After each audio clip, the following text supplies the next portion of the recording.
I'm out of my head, out of my mind, oh why? If you let me out. Bismillahirrahmanirrahim. Assalamualaikum warahmatullahi wabarakatuh. Perkenalkan, nama saya Cynthia Ismail.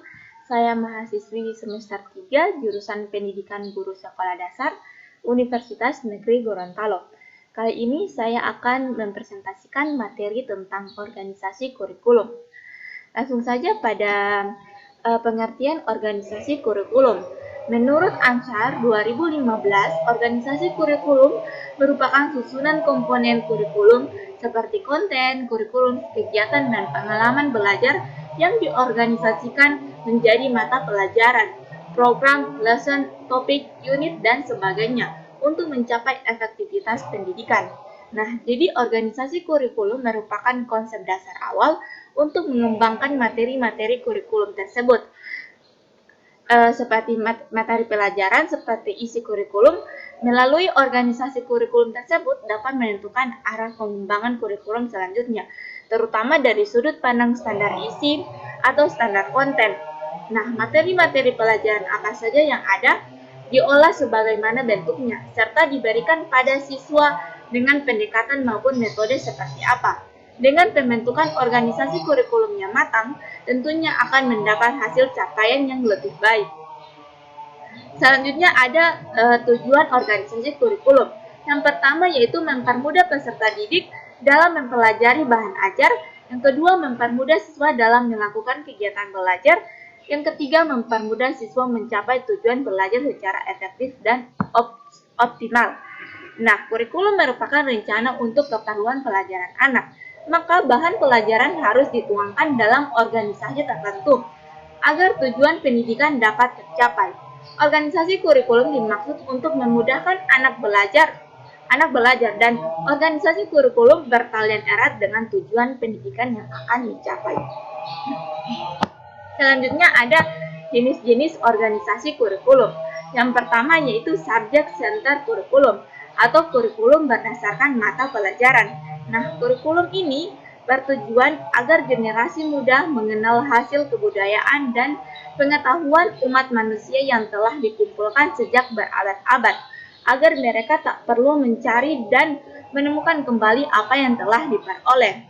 Nah, kurikulum ini disebut dengan kurikulum terpisah-pisah, di mana bahan ajar disajikan secara terpisah-pisah seolah-olah ada batasan antara bidang studi yang sama di kelas yang berbeda. Selanjutnya yaitu ada jenis kurikulum correlates kurikulum atau mata pelajaran gabungan. Nah, pada correlates kurikulum ini, mata pelajaran tidak disajikan secara terpisah-pisah. Akan tetapi, mata pelajaran yang memiliki kedekatan atau sejenis dikelompokkan sehingga menjadi suatu bidang studi atau broad field. Nah, yang ketiga yaitu ada broad field kurikulum atau cakupan luas.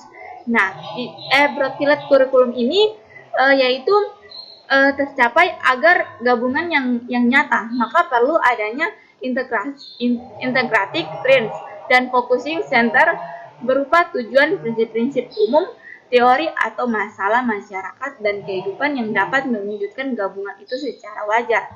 Nah, yang keempat yaitu ada integrated kurikulum atau kurikulum terpadu. Nah, kurikulum ini yaitu menyajikan bahan pembelajaran secara unit dan keseluruhan tanpa mengadakan batasan-batasan satu pelajaran dengan yang lainnya. Organisasi kurikulum yang menggunakan model integrated tidak lagi menampilkan nama-nama mata pelajaran atau bidang studi. Yang selanjutnya yaitu ada kurikulum inti atau core kurikulum, di mana mengistilahkan core kurikulum dengan merujuk pada pengalaman belajar yang fundamental bagi peserta didik, karena pengalaman belajar berasal dari kebutuhan atau dorongan secara individual maupun umum dan kebutuhan secara sosial dan sebagai warga negara masyarakat demokratis. Yang terakhir ada experience atau activity kurikulum, di mana sering disebut juga dengan activity kurikulum karena kurikulum ini cenderung mengutamakan kegiatan-kegiatan atau pengalaman siswa dalam rangka membentuk kemampuan yang terintegritas dengan lingkungan maupun dengan potensi siswa. Kurikulum ini pada hakikatnya siswa berbuat dan melakukan kegiatan-kegiatan yang sifatnya vokasional tetapi tidak mengadakan aspek intelektual atau akademik siswa.